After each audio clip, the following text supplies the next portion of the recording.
The game with 16 times the details some other titles only brag about. The game that will shatter your heart like it's made of glass. No Man's Sky, ladies and gentlemen.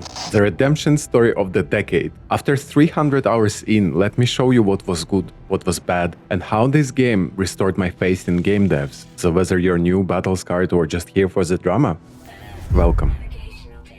First of all, let me ask you something. What were you playing in June 2023? Because that's when I played No Man's Sky for the first time, and I had a blast. And do you have any gaming highlight of 2024? For me, once again, No Man's Sky. And now I'm here for round 3. So what makes this game so compelling to return to?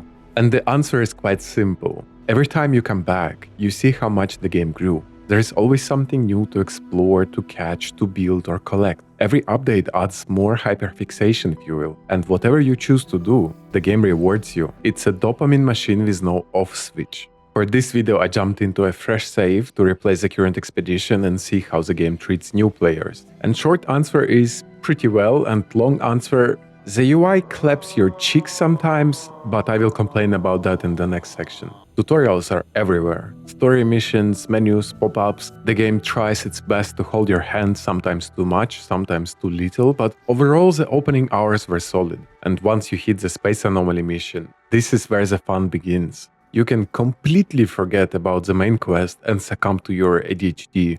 On my first save, I have spent around 100 hours exploring before even touching the actual story. And I swear to you, the exploration potential is almost limitless. And the game by itself is very non-linear. It doesn't care how you progress or unlock things. You can either buy advanced blueprints at the space anomaly or get the same ones by doing quests. Is it a shortcut? Yes. Could you waste your currency by unlocking stuff too early?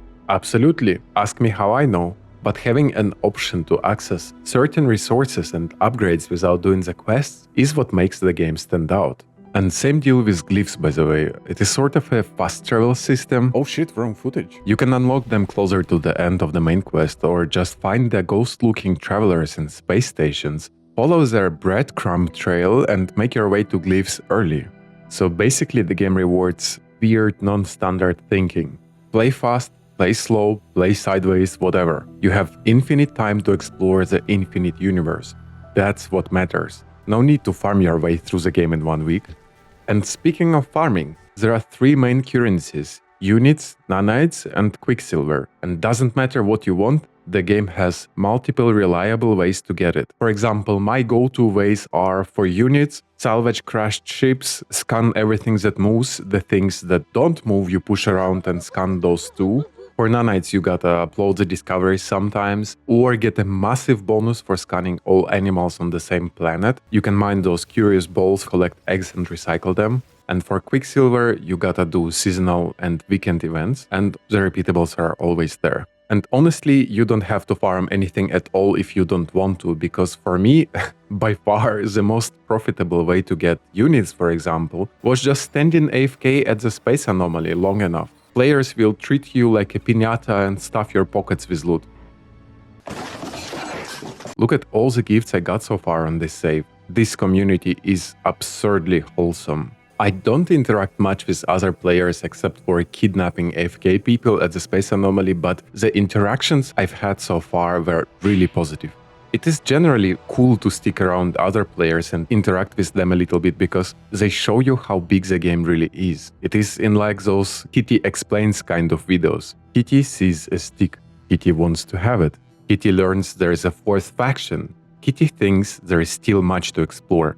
Kitty is happy. What is that ship? Why you look weird? Why is your pet so big? You can have pets? All those questions keep you going because you never know what you get after the next warp. A new quest, a new unique planet, a space battle. It makes the game very exciting. But you know, sometimes I just want to slow down. Land on a calming world, ride around, scan stuff, collect junk, and stare into the horizon like some meme dog or something. This game can be, and often is, absolutely stunning. And then I go back to my discovery loop. I have played 300 hours and only recently learned what the hell a dream aerial is. And I'm sure at 3000 hours, the game would still surprise me. Drop your weird discoveries in the comments, I know you've had at least one. Right now in my script, I wrote already 4 pages of praises to the game, so here's some quick list of what else I found to be cool. Language learning concept, difficulty settings that let you fine-tune the game. Oh my god, what is that? Moments. Relaxed and creative base building. The fact that your ship can look like this. And how easy it is to break the game. And on the last one, I've got a hot take for you. As long as you don't influence anyone else's experience, I find exploiting to be low-key okay. If it makes the game more fun for you, do it. Some exploits are practically built-in creativity tools at this point, because without it we would never see creations like this. This game truly feels like a labor of love. Updates are free, frequent, and usually substantial. But every barrel of honey comes with a little dirt in it, and this would not be a proper No Man's Skies review without a little emotional damage, so...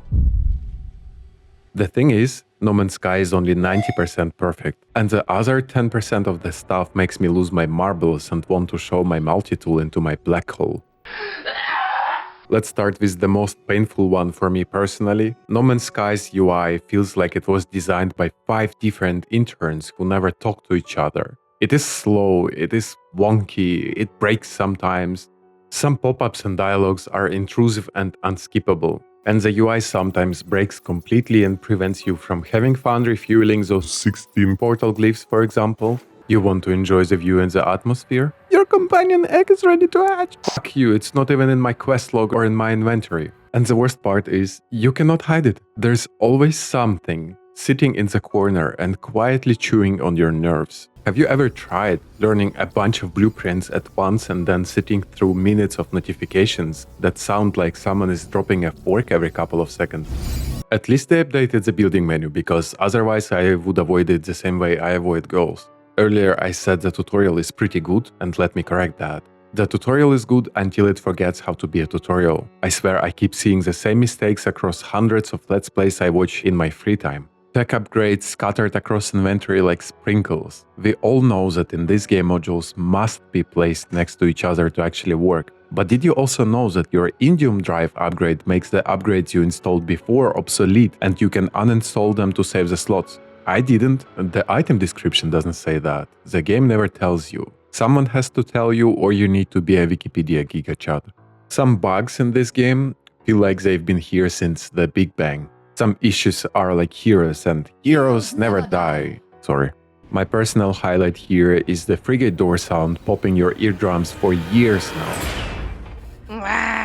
Back in the day I had a constant problem with memory leak. This year, when I came back to the game, I was delighted to find out that it is still in the game. And the only way to fix this is to restart your game like once an hour or so. Multiplayer is also fun until it isn't and causes some terrible stuff to happen. Examples from my personal suffering book is Space Station and the area around filled with long, stretched textures.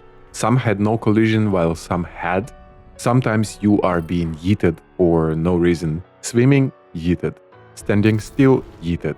Trying to spacewalk, yeet. The only solution is to turn off multiplayer in the network settings. Another problem that is bad for me personally, I'm really not the biggest fan of fear of missing out stuff, because expeditions in this game are exactly this. The rewards are amazing, however the expeditions are limited time events, and I'm not sure they always return, because by the end of the year, like right now, we get to replay only a couple out of 20, but what do you do if you miss it? Tough luck, my man. Come back around Christmas and maybe you have a chance to replay some of them, and maybe it will be the expedition that has the rewards you want, or maybe not, or maybe fuck yourself. Yes, it is frustrating, but hey man, I got you. There are not official ways to replay it. The game has a config file that tells the game whether it is an expedition time or not. And let's say there are ways to change it or replace it. There are other smaller problems, but they feel like nitpicking at this point, like the approximate location minigame, which is plain stupid, or the fact that all the animals sound the same, or all the prefabs looks the same. It is not a deal breaker, and generally no deal breakers were listed above, just stuff that makes you go, why? And that's the bad. I still like the game, I still recommend it, I still think the good absolutely smashes the bad, but pretending this stuff doesn't exist would be dishonest, and I like you guys too much for that. You know, I had a rough year with game releases. Stalker 2, Frostpunk 2, Dune Awakening, all huge promises and all disappointing deliveries. And coincidentally, they all run on Unreal Engine 5, which is cool.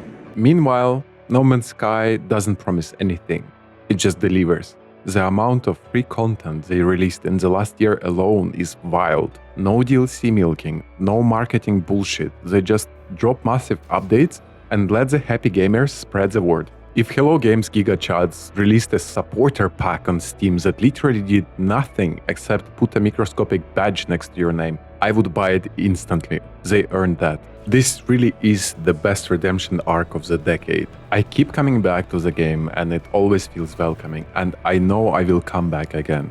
Mad respect to Hello Games, and I hope I'll see you guys in the next one.